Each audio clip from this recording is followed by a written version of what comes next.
you so much for joining for this conversation. और बहुत बहुत शुक्रिया हमारे साथ जुड़ने के लिए। अभी हमारे पास कई सारे ऐसे सवाल आ रहे हैं और जिसपे लोगों को जवाब नहीं मिल रहा है, और ये सारे सवाल जो आ रहे हैं वो कोविड के संबंधित से आ रहे हैं। लोग कंफ्यूज्ड हैं और उनको बहुत ज़्यादा आइडिया नहीं हो रहा है कैसे क्या करें और किस तरीके से अपना ध्यान रखें। तो हम आपसे इस एपिसोड में, इस इंटरव्यू के माध्यम से जानना चाहेंगे कि कैसे जो बेसिक सुझाव आप उनको दे सकते हैं और किस तरीके से जो हम सभी हैं अपना अपना ध्यान रख सके इस पैंडेमिक में। आपका फिर से बहुत बहुत स्वागत। Okay, thank you Anwarul. दरअसल पिछले 1.5-2 महीने से लगातार हम एक फ्रीक्वेंसी के साथ नेशनल डे न्यूज के जरिए लोगों तक कोविड से संबंधित जानकारी दे रहे हैं, भेज रहे हैं, कवर भी कर रहे हैं अहम मुद्दे। और लास्ट टाइम जो मैंने एक मीटिंग की थी, जूम मीटिंग में ही शायद, और फेसबुक लाइव भी किया था, जिसमें कुछ व्यत्यय होने की वजह से क्लियरली लोगों को सुनाई नहीं दिया था कुछ पॉइंट्स। तो उनके फिर से सवाल आए थे कि इस बारे में हमने क्या करना चाहिए, उस बारे में क्या करना चाहिए। और फिर मैंने सोचा कि दोबारा मैं मुखातिब होंगी और लोगों को जानकारी दूंगी। सबसे पहले जो सबके मन में सवाल होता है कि इससे हमको कैसे बचना चाहिए। बता दूं मैं आपको कि अभी भारत में केसेस 8.5 लाख्स हो गई हैं और उसमें तकरीबन 23,000 मौतें हुई है। इस वक्त हम लोग इस स्थिति में हैं कि कम्युनिटी स्प्रेड हो चुका है और यहाँ पर अभी सिर्फ कॉन्टैक्ट्स ही नहीं तो कई बारी पेशेंट्स को और लोगों को जो कि कोविड से संक्रमित होते हैं उनसे पूछा जाए कि आपको कहाँ से हुआ तो वो कॉन्टैक्ट नहीं बता पाते हैं।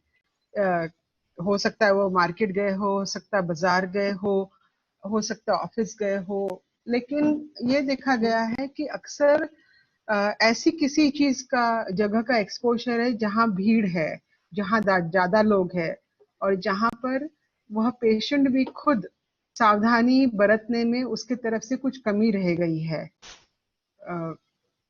जो तो एक तो है कि गैदरिंग्स में, बर्थडे पार्टीज, शादियां और कुछ स्मॉल पार्टीज, कुछ ऑफिसेस, और लोग अगर इकट्ठा ट्रैवल कर रहे हैं, ऐसे से संक्रमण हो रहा है। दूसरा, फिर जब ये लोग अपने घर में जाते हैं तो फैमिली मेंबर्स को उनसे संक्रमण हो रहा है। तो ये इस तरह से कड़ी बनी हुई है, इस तरह से लिंक बनी हुई है। और दूसरी बात जो सामने आई है कि बहुत दिन तक भी सिम्टम्स नहीं आ सकते। और पहले ये था कि हमारे बोलने में से, सपोज अगर मैं कोविड पेशेंट हूँ और मैं किसी के कांटेक्ट में आ रही हूँ तो अगर मेरे बोलने के वक्त में अगर मैं जोर से बोल रही हूँ और लंबे समय तक हमारा वार्तालाप चल रहा है तो अगले को कोविड होने के या इन्फेक्शन होने के चांसेस ज्यादा है। अगर छींकना, खांसना हुआ तो द वेलोसिटी एट विच वो पार्टिकल्स जो हमारे स्पिट के साथ पार्टिकल्स को, वायरस के एक एक छोटे छोटे पार्टिकल में करोड़ों और ऐसे और वायरसेस होते हैं, तो उतनी स्पीड से वो जाते हैं और उससे वह होने का चांस होता है। अब देखा गया है कि अगर आपका कॉन्वर्सेशन 15 मिनट अगर ज्यादा हो गया है, 10 मिनट से ज्यादा हो गया है, कई स्टडीज तो कहती है कि 4 मिनट से भी ज्यादा हो गया है, तभी भी आपका रिस्क बढ़ता है इन्फेक्शन होने का। जी। तो ये बात है। तो गैदरिंग्स और दूसरी बात कि आपका कॉन्वर्सेशन, आप कितने देर के लिए कांटेक्ट में आए, तो duration of contact and the intensity of contact दोनों मैटर करता है। तीसरे ये मैटर करता है, हाँ, तीसरे ये मैटर करता है कि जिसने जो संक्रमित कर रहा है या जो मेन इंडेक्स केस है, वो उसने मास्क पहना है कि नहीं, और जो व्यक्ति उसके कांटेक्ट में आया है वो लोग मास्क पहने हैं कि नहीं, फिजिकल बैरियर्स जिसको कहते हैं। जी। तो फिजिकल बैरियर्स प्लेस में होना बहुत जरूरी है। फिजिकल बैरियर्स एक तो होंगे डिस्टेंस से, जितना एक तो टाइम होगा कि आपका कांटेक्ट कम समय के लिए हो, और अगर आ गया तो डिस्टेंस ज्यादा हो। जैसे जैसे डिस्टेंस कम होता है वैसे वैसे रिस्क बढ़ती है। अ, दूसरे दूसरा फिजिकल बैरियर है आपका मास्क, जो कवर है। अब ये देखा गया है, इसके बारे में जानकारी मैंने पहले भी दी हुई है, कि अक्सर लोग जो कम्युनिटी में देखेंगे आप कि वो लोग कॉटन का मास्क यूज कर रहे हैं या कोई एक हाथ पतला सर्जिकल मास्क यूज कर रहे हैं, जो दिनों दिन यूज कर रहे हैं। देखा गया ये कि 1 इंच स्पेस में कम से कम 800 से 900 फाइबर चाहिए हैं डेंसिटी के, तभी फिर वो कोरोना वायरस उसमें से जाएगा नहीं। और अक्सर जो कॉटन के मास्क घर के बनाए हुए या बाजार से खरीदे हुए और ढीले मास्क होते हैं, तो कहीं से भी हवा जाएगी आजू बाजू में, अगर वो लूजली है तो भी आपका चांस पूरा बनता है आपको संक्रमण होने का, क्योंकि वहां से हवा जाएगी, वहां से वायरस जाएगा। और इसीलिए जो N95 मास्क बोला है, तो मेरा ये मानना है कि नॉर्मल पीपल ने भी N95 मास्क यूज करना शुरू कर देना चाहिए। और उसके साथ मैंने ये भी कहा है कि डबल लेयर मास्क, एक सर्जिकल मास्क उसके ऊपर N95 मास्क। थोड़ा सांस लेने में दिक्कत होती है, लेकिन दिक्कत भी नहीं है, थोड़ा सा अगर आप दौड़ रहे हैं चल रहे हैं तो थोड़ी सांस फूलती है, वरना आपको पूरा वो कवर करके रखता है, and that is the best protection. Okay. Okay, so आप जो बेसिकली सजेस्ट कर रही हैं कि अगर बाहर निकल रहे हैं और तो ज्यादा से ज्यादा सोशल डिस्टेंसिंग मेंटेन कर करके रखें, फिजिकल डिस्टेंस बना करके रखें, और बात करने के टाइम में एहतियात बरतें, और इसका भी ध्यान रखें कि कितने लंबे तक आप बात कर हाँ रहे हैं। हाँ हाँ। और जो दूसरा सवाल ये है कि कोविड के लिए किस तरीके का, अगर कोई इन्फेक्टेड हो जाता है तो फिर वो किस तरीके से अपना ध्यान रखे और किस तरीके की सावधानियां बरतें हैं? उसके पहले तो हम ये बात करेंगे कि जहां तक मुमकिन हो सके अगर हम लोग बात ना करें, अगर मुंह बंद रखे जो जी। कि अक्सर लोग बहुत ज्यादा बात करते हैं गैर जरूरी भी तो इशारे से बात करें। जब मैं डॉक्टर हूँ और जब मैं अस्पताल में जाती हूँ, जायज है कि मैं बहुत हाई रिस्क जोन में हूँ, और अक्सर भी जो घर पे लोग आते हैं, हालांकि घर पे भी मैंने बहुत रिस्ट्रिक्ट कर रखा है, हमारे हम जहाँ रहते हैं वहां पर भी बहुत सारे रिस्ट्रिक्शंस है, रूल्स है। तो जिसके भी कांटेक्ट में आ रहे हैं तो हम लोग ज्यादा से ज्यादा कम समय तक बोले और इशारे से बोले, स्पेशली अगर हम लोग ऑफिस में हैं या कहीं और है। तो हर जो इन्फेक्टेड है उसके मुंह से या नाक से निकलने का चांस भी कम रहेगा, और जो नहीं इन्फेक्टेड है उसको इन्फेक्शन होने का भी चांस कम होगा। जी। बात ये भी आई है कि एयरबॉर्न हो गया है, कि मतलब हवे में बहुत हवे से भी लग रहा है वायरस, कुछ स्टडीज ऐसे बता रहे हैं, लेकिन इसकी पुष्टि नहीं हुई है। मगर हाँ, ये बात है कि अगर वायरस बहुत ज्यादा तादाद में, अगर वो पेशेंट इन्फेक्टेड है और वो छींक रहा है, खांस रहा है या बोला जा रहा है, और वो छोटी क्लोज्ड स्पेस है, तो वहां पर वायरस बहुत देर तक रह सकता है हवे में भी। और फिर अगर वहां पर आप व्यक्ति कोई नहीं भी है, और अगर कोई व्यक्ति वहां पर जाता है, खड़ा रहता है और सांस लेता है, तो उसमें वो वायरस चला जाएगा ना। जी। तो ये बातें हैं। अगर इसीलिए ओपन स्पेसेस हैं, अगर खुला माहौल है, क्लोज स्पेसेस नहीं है, धूप है जहाँ, गर्मी है कड़क कड़ाके की, और ह्यूमिड एनवायरनमेंट नहीं है, तो वहां पर वायरस ज्यादा देर तक नहीं रहता है। और इसीलिए ये जो सारी चीजें बताई है कि घर से निकलने के बाद और घर में आने के पहले बाहर ही डिसइंफेक्ट हो जाए, जो आपकी चाबियां, आपके साथ जो चीजें हैं वो वह बाहर ही डिसइंफेक्ट करें, और आते साथ अपने कपड़े गर्म पानी में भिगो के उनको धुलवा दें, खुद भी नहा ले। और आते साथ एक दूसरा जो आप यूज कर सकते हैं वो है बीटाडिन गार्गल्स। या soda bicarb goggles. Soda bicarb goggles से भी ज्यादा इफेक्टिव बीटाडिन गागल्स मालूम हुए हैं, और उसकी स्टडी भी है जो कि उसकी इफेक्टिविटी नजर आई है। तो अगर आप बाहर जा रहे हैं तो बीटाडिन गागल्स का गागर करके निकलिए और आने के बाद डेफिनेटली कीजिए। अगर आप बाहर से आए हैं पूरे दिन में तो रात को सोने के पहले भी एक बारी बीटाडिन गागल्स करना है, और वो सोल्यूशन ही नोज में भी डालना है, नोज नेजल ड्रॉप्स करके भी उसको डालना है, क्योंकि ये पूरा ट्रैक जो है नोजल नेजल से लेके गले तक का ट्रैक है, ये सबसे ज्यादा वल्नरेबल ट्रैक है, यहीं से होता है। जी तो दूसरा जी सवाल जो आपने पूछा कि अगर आप खुद को प्रिवेंट कैसे किया जाए, और जब इन्फेक्शन होने की बात तो बाद में आएगी, तो सबसे पहले हमको आइडेंटिफाई करना पड़ेगा कि हाई रिस्क पेशेंट्स कौन है, किसको हाई रिस्क है होने का, और एरियाज कौन से हैं जहां पर हाई रिस्क होने के चांसेस हैं। तो अगर आप उस हाई रिस्क पेशेंट ग्रुप में आते हैं, वल्नरेबल ग्रुप में आते हैं, तो आपको प्रिवेंटिव एक्शन लेनी पड़ेगी। अगर आप हाई रिस्क जोन्स में होने का आपका चांस है तो भी आपको प्रिवेंटिव एक्शन लेनी पड़ेगी। तो हम लोग पहले सबसे पहले जोन की बात करते हैं। जोन की बात ये है कि अगर आपके इलाके में अगर केसेस हो गई है, तो फिर जैसे कि बॉम्बे में अभी मिस्टर अमिताभ बच्चन और उनका फैमिली पूरा पाया गया है, और बहुत सारे लोगों के इसमें, तो वहां पर उनका जो एरिया है वो बहुत ऑलमोस्ट 8,000 केसेस वहां से पिकअप हुई है। तो वो हाई रिस्क कंटेनमेंट जोन है। कोई हैदराबाद में भी, दिल्ली में काफी सारी कॉलोनीज है, बस्तियां हैं, वहां पर केसेस ज्यादा पाई गई है।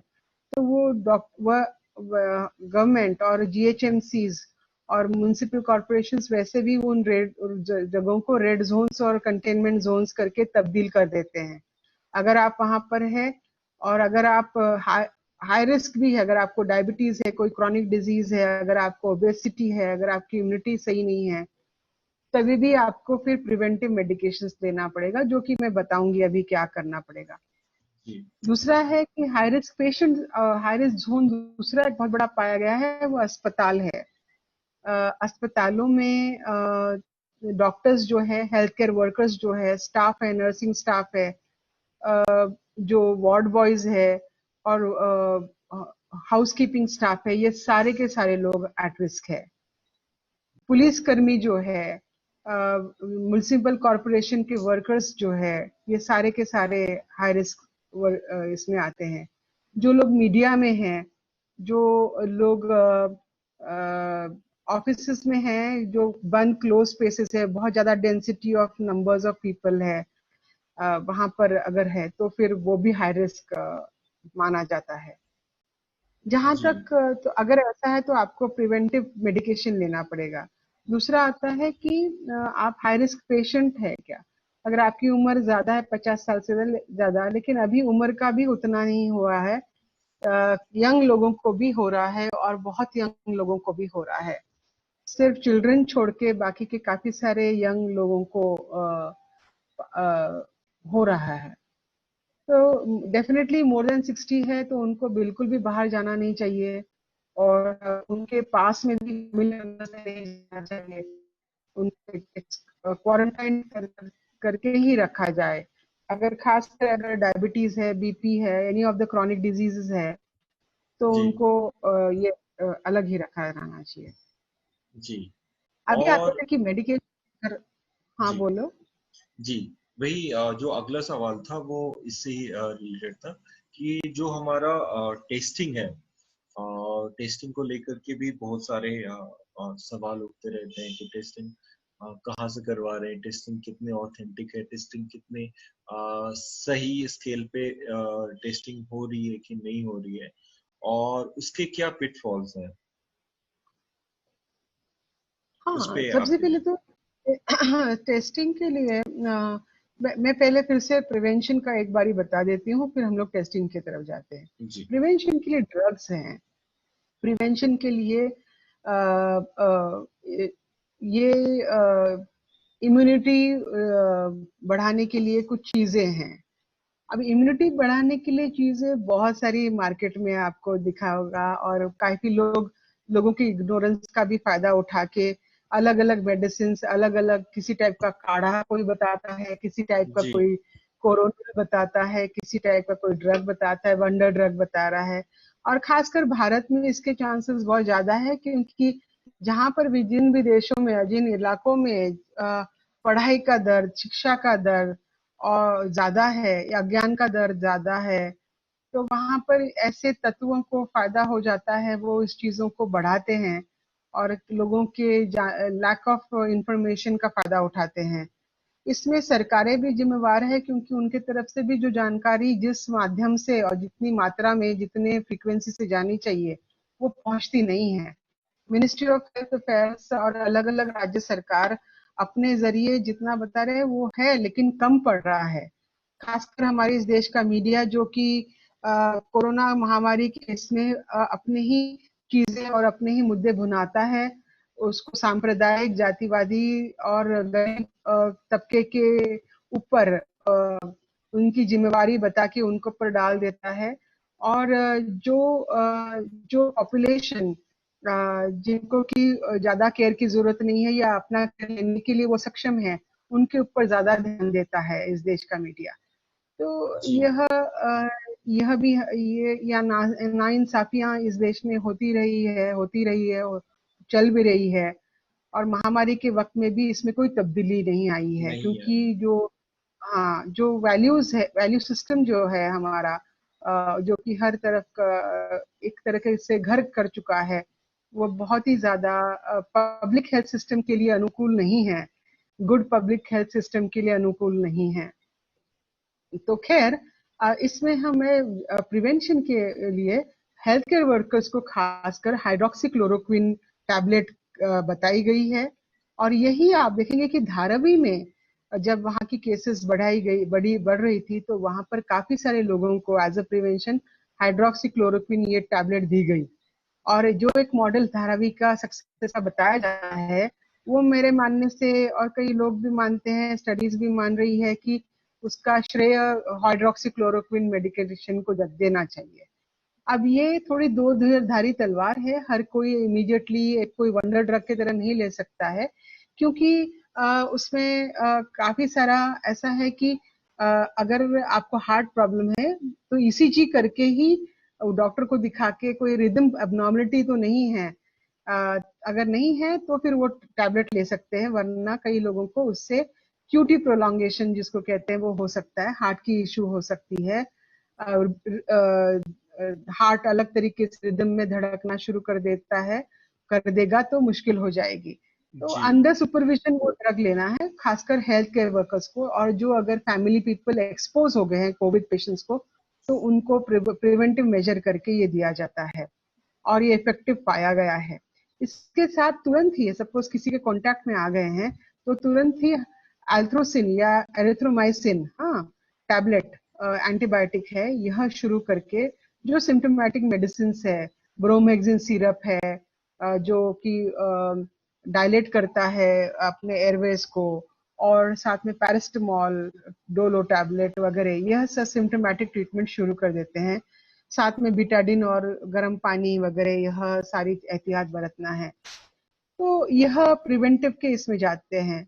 जहां तक कोरोनिल की बात की गई, यह एक शुरू तो हुई थी, मैं इसलिए बता रही हूँ कोरोनिल, क्योंकि प्रिवेंटिव के अभी मिस्टर रामदेव कह रहे हैं कि अब ये इम्यूनिटी बूस्टर है करके। पहले तो कहते कि ट्रीटमेंट के लिए आया है, और जब अभी दाल नहीं गली उनकी, जब बात नहीं चली, तो कहने लगे कि ये इम्यूनिटी बूस्टर बूस्टर करके हम बता रहे हैं। तो जितना भी आयुर्वेदिक मेडिकेशन और होम्योपैथिक मेडिकेशन है, यह मिस्टर अमिताभ बच्चन ने भी अपने सेलिब्रिटी स्टेटस का नाजायज फायदा उठाते हुए होम्योपैथी और ऐसी मेडिसिन का, कोरोनिल का और आयुर्वेदिक ट्रीटमेंट का, और ताली थाली डंका बजाने का, और दिया टोली और शंखनाद का, और कोई पॉजिटिव एनर्जी का, इन सब चीजों का मिस्टर अमिताभ बच्चन ही नहीं, तो और भी कई जो अब एक इन्फ्लुएंस रखते हैं हमारे अज्ञानी समाज के ऊपर, उन लोगों के जरिए ये बातें हुई है। खासकर उन्होंने ऐसे बाबाओं का और लोगों का भी साथ दिया है, ये बहुत ही ज्यादा त्रासदी है हमारे देश की। और हमारे पब्लिक हेल्थ सिस्टम को इससे बहुत बड़ा नुकसान पहुंचा है। एज अ डॉक्टर मैं कहना चाहूंगी कि रिस्पॉन्सिबली लोगों ने, जिनको सेलिब्रिटी स्टेटस जो यहाँ की मीडिया के वजह से मिला हुआ है, इन्होंने अपनी जिम्मेवारी के साथ अपना रोल अदा करना चाहिए, ना कि उसका नाजायज फायदा उठाना चाहिए। तो जी कहने का मतलब ये है कि इम्यूनिटी बूस्टर के नाम से जो एक मार्केट में चल रहा है, अफवाहें बहुत सारी चल रही है, उससे हम लोगों को बचना चाहिए। और मेडिकल के जरिए, साइंटिफिक रिसर्च के जरिए जो जानकारी आ रही है वो हमारे सामने आना चाहिए। तो इम्यूनिटी बूस्ट अगर करना है तो डेफिनेटली जिंक का टैबलेट का रोल पाया गया है। वो जिंक टैबलेट अगर आप लेते हैं रेगुलरली तो वो प्रिवेंशन इसमें काम आ सकती है। साथ में अपना हीमोग्लोबिन लेवल और अपना विटामिन लेवल शरीर का चुस्त रखना है, और इसी के लिए पौष्टिक आहार और विटामिन सप्लीमेंट्स जो है, विटामिन सी खासकर, विटामिन ए खास करके, और विटामिन बी, इनका सेवन करना चाहिए और इनको रेगुलरली लेना चाहिए। कब तक लेना चाहिए? जब तक कोरोना है तब तक लेना चाहिए।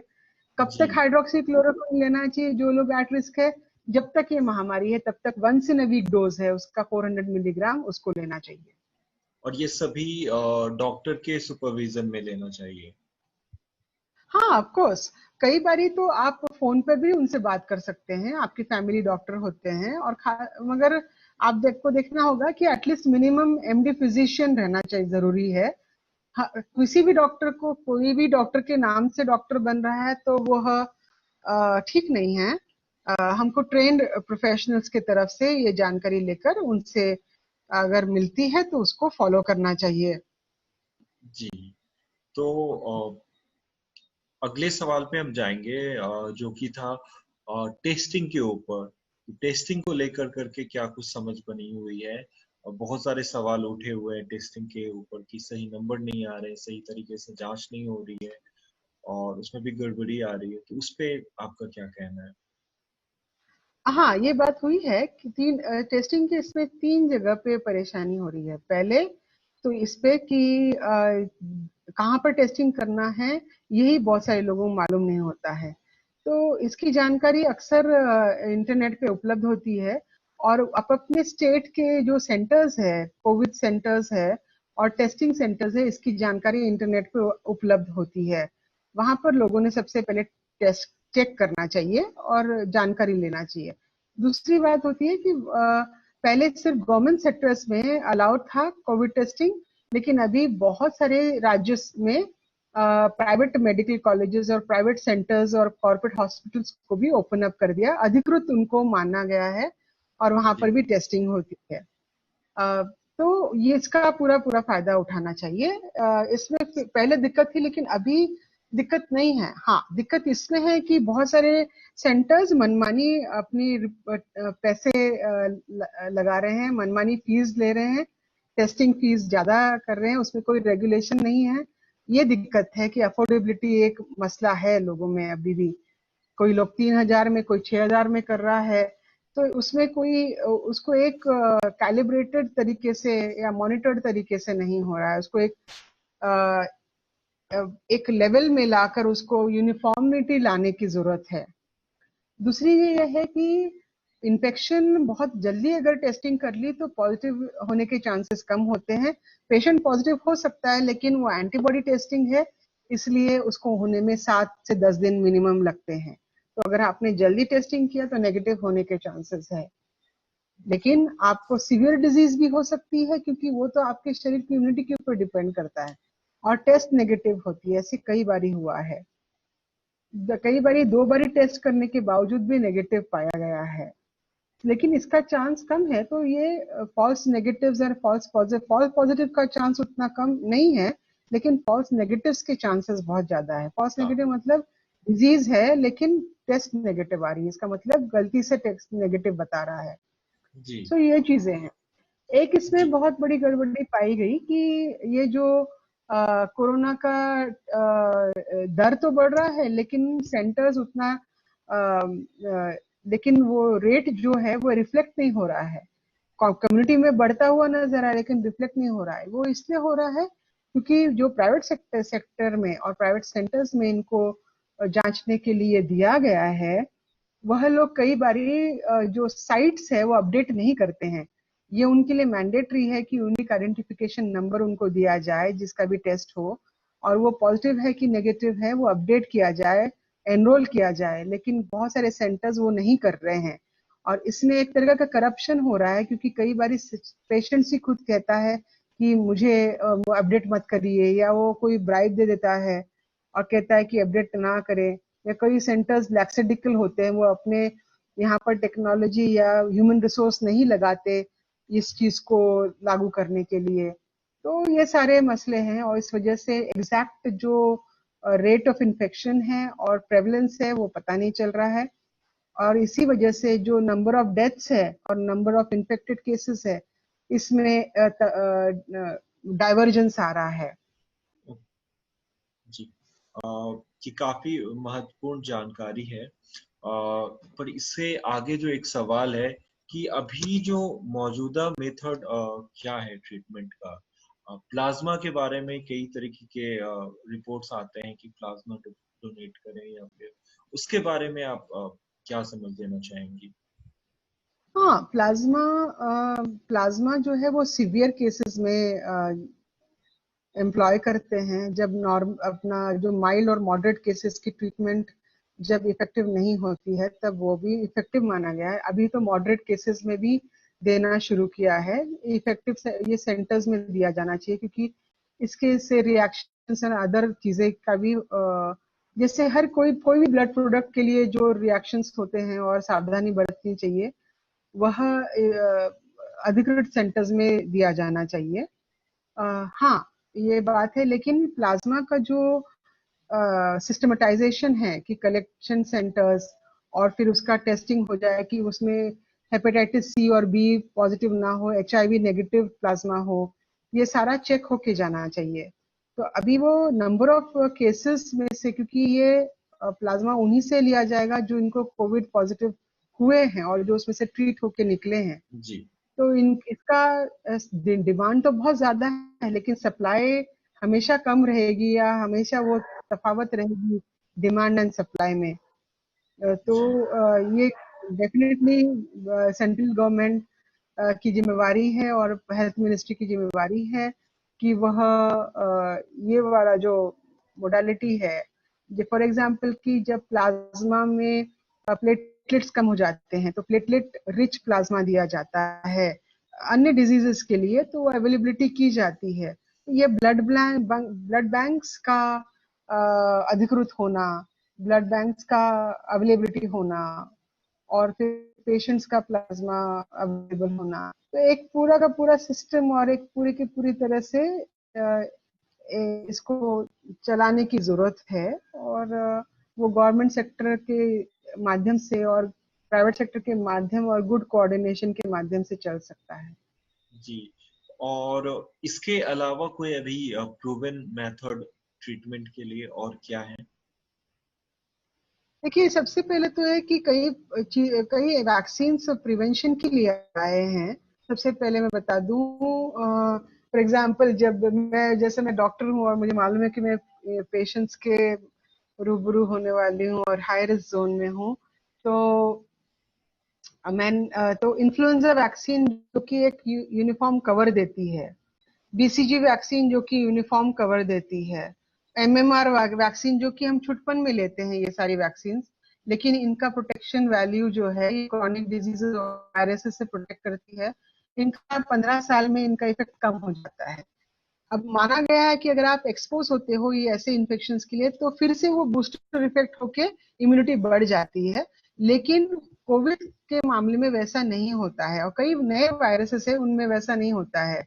तो इसीलिए ये बूस्टर डोजेस का नया रिसर्च आया है कि एमएमआर वैक्सीन, बीसीजी वैक्सीन और इन्फ्लुएंजा वैक्सीन, ये तीन वैक्सीन से एक अम्ब्रेला इफेक्ट, स्पेसिफिक इफेक्ट नहीं होगा लेकिन एक अम्ब्रेला इफेक्ट होता है, तो ताकि इन्फेक्शन हो भी गया तो माइल्ड सिम्टम्स होके वो निकल जाएगा।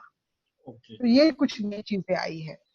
साथ ही में ट्रीटमेंट के लिए माइल्ड केसेस के लिए, मॉडरेट और सीवियर केसेस के लिए, तो माइल्ड अगर है, सर्दी खांसी थोड़ा बहुत है और फिर टेम्परेचर है सिर्फ, लेकिन आपका ब्रेथलेसनेस नहीं है, अगर निमोनिया नहीं हुआ है, एक्सरे में आपने देखा निमोनिया नहीं है, तो आपको माइल्ड केस करके ट्रीट किया जाता है। इसमें आपको रेस्पिरेटरी एक्सरसाइजेस बताए जाते हैं, सिम्टोमेटिक ट्रीटमेंट, बुखार कम करने के लिए मल्टीविटामिन और एंटीबायोटिक दिया जाता है। और साथ ही में एंटीवायरल ड्रग्स शुरू किए जाते हैं अगर वो मॉडरेट हुआ है। तो फाविपिराविर ड्रग आया है, वह फायदेमंद मालूम हुआ है। इसके अलावा एक पूरा कॉकटेल है जिसमें कि आइवरमेक्टिन है और दो चार और ड्रग्स है, एंटी पैरासाइड्स भी, एंटीबायोटिक भी, एंटीवायरल भी, ऐसा पूरा मिला के। लेकिन फाविपिराविर और रेमडेसिविर ये दो ड्रग्स है जो कि फायदेमंद पाए गए हैं, और दोनों mild moderate to severe cases में एम्प्लॉय किए जाते हैं। सो ये स्टेटस है आज का। जहां तक कोरोनिल की बात है, उन्होंने बहुत फैनफेयर के साथ में शुरू किया था कि ट्रीटमेंट के लिए, और फिर पाया गया कि इनके बोलने में, मिस्टर रामदेव के इसमें उन्होंने झूठ फैलाया कि वो टेस्टेड किया गया है, लेकिन उन्होंने कैसे टेस्ट किया, किसके ऊपर टेस्ट किया, इंसानों के ऊपर किया टेस्ट कि गाय के ऊपर के टेस्ट किया, ये हमको नहीं मालूम।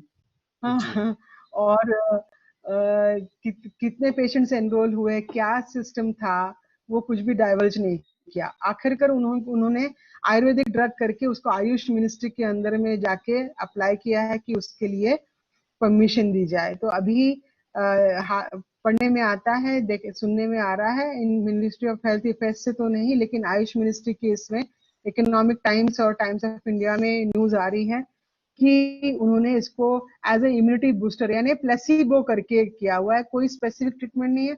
और जब मिस्टर रामदेव रंगे हाथ पकड़े गए तो फिर वो कहते हैं कि मैंने कहा ही कब कि ये ट्रीटमेंट के लिए है, मैंने बोला ही कब मैं कि ये ट्रीटमेंट के लिए है। तो ऐसे झूठ और फर्जी लोगों को गुमराह करने के लिए लगातार इस देश में होते हैं।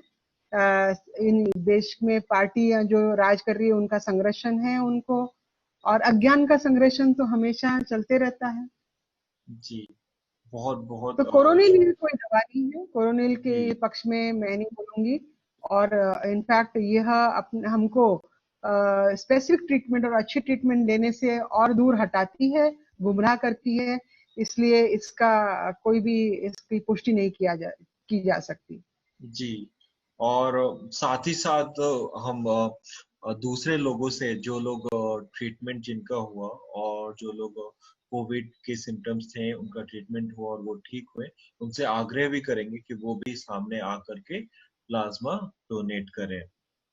और एक हाँ, आखिरी जी, और एक आखिरी सवाल सबसे पहले हम लोगों को आग्रह है कि इसको लाइटली नहीं लेना है, जी और हमको किसी भी हालत में हमको अनगार्डेड नहीं रहना चाहिए कि हाँ ये हमारे फैमिली मेंबर्स है, अब ये मेरा चाचा का लड़का है, ये मेरा भाई का दोस्त है, ये मेरे फैमिली मेंबर्स है, ये मेरे घर के बाजू ही रहने वाले, इनसे में हम रोज मिलते हैं तो हमको मास्क लगाने की जरूरत नहीं है। ऐसा नहीं होना चाहिए। जी चाहे आपका ड्राइवर हो, चाहे आपके घर में वो काम करने वाले हो, आपके रिलेटिव्स हो, कोई भी हो, अगर आपके कांटेक्ट में वो पिछले 3-4 दिन में नहीं है और कहीं बाहर का एक्सपोजर है, तो अगर तो it should be thumb rule ही बना लें कि मास्क पहने रहें। जी, बिल्कुल, पूरा हाँ, पूरा अगर सावधानी। जी मास्क नहीं, अगर मैं उनके सामने ही मास्क नहीं पहनूंगी जिनके साथ में लिटरली 24 घंटे रह रही हूँ, और जो मुझे मालूम है कि जिनका आउटसाइड एक्सपोजर नहीं हुआ है, एंड जिनका मुझे मालूम है कि they are not at risk, उनके सामने ही मैं नहीं पहनूंगी। वरना मैं ऑल द टाइम मास्क पहने रहूंगी। जी, बहुत बहुत शुक्रिया ये सारी जानकारी देने के लिए। एक आखिरी चीजें जो आपसे समझना चाहेंगे हम, कि केसेस जो हैं कहीं पे रुक नहीं रही हैं, लगातार नए केसेस और नए रिकॉर्ड्स पॉजिटिव केसेस के टूट रहे हैं, जिसमें और इंडिया जो है लगातार ऊपर की तरफ जा रहा है, ज्यादा से ज्यादा जिसमें केसेस आ रहे हैं। तो ऐसे में फ्यूचर आप किस तरीके से देखते हैं? देखिए, एक्चुअली बहुत दुख की बात है, और ये बहुत ज्यादा चिंता की भी बात है, क्योंकि जिस तबके से वो इन्फेक्शन लाया गया, जिस बाहर इंटरनेशनल ट्रैवल जहां से हुआ और वहां से इंडिया के अंदर आया, इन्होंने बहुत सारी गलतियां हुई है गवर्नमेंट की तरफ से, बीजेपी के तरफ से, सेंट्रल गवर्नमेंट, हमारे पीएम साहब के तरफ से बहुत बड़ी बड़ी मेजर गलतियां हुई है, बहुत डाइवर्जन हुआ है। अ, और ये करने की वजह से ये फैला हुआ है, तो भी और अभी जब वो इतना फैला है तो कम्युनिटी स्प्रेड हो गया है, तो जिन लोगों का उसमें कोई फॉल्ट नहीं था, वह लोग भी इससे इन्फेक्ट हो रहे हैं। जिनके पास पैसा है, जो सक्षम है, वह तो अपना इलाज कर लेंगे, लेकिन जो नुकसान, और बहुत ज्यादा नुकसान जिनका अगर होगा, तो वो है गरीब लोग और मध्यम वर्गीय लोग और गरीब लोग, जिनके पास साधन और संसाधन भी नहीं है।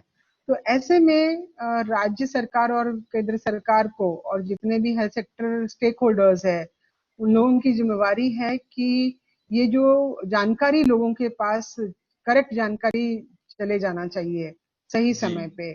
मतलब there should be a totally high intensity, high velocity information which should be dispensed. Scientific information जो डब्ल्यूएचओ की तरफ से आ रही है, जो डे टू डे इसमें अपडेशन हो रहा है, सिर्फ ये कहने से नहीं होगा कि ये साइट पे अवेलेबल है, वो साइट पे अवेलेबल है। मैंडेटरी करना होगा मीडिया हाउसेस को कि वह सही जानकारी दे, और अगर नहीं जाती है तो उनको उनके रेगुलेशंस के अंदर में और लॉ एंड ऑर्डर की सिचुएशन में लाकर उनके ऊपर कार्रवाई की जानी चाहिए, जी ऐसे लोगों के ऊपर। खासकर जितना ये भ्रम फैलाने वाले लोग हैं, बाबा और गलत ट्रीटमेंट, इनके ऊपर भी कानूनी कार्रवाइयां होती रहनी चाहिए, उनको पकड़ना, ये करना। प्राइवेट मेडिकल और प्राइवेट कॉर्पोरेट सेक्टर के ऊपर गवर्नमेंट जो मशीनरी है, ब्यूरोक्रेसी है, उन्होंने उन चीफ मिनिस्टर्स ने उनके ऊपर फरमान लागू करके उनको अपने रेगुलेशन के अंतर्गत और लाना चाहिए, रेगुलेटरी लॉज बढ़ाने चाहिए, जैसे कि महाराष्ट्र में कुछ हद तक किया गया था। और जो जहां तक फ्यूचर की बात है, इसको कंटेन करना बहुत ज्यादा जरूरी है ट्रीटमेंट के जरिए, लेकिन प्रिवेंशन ही मायने रखता है।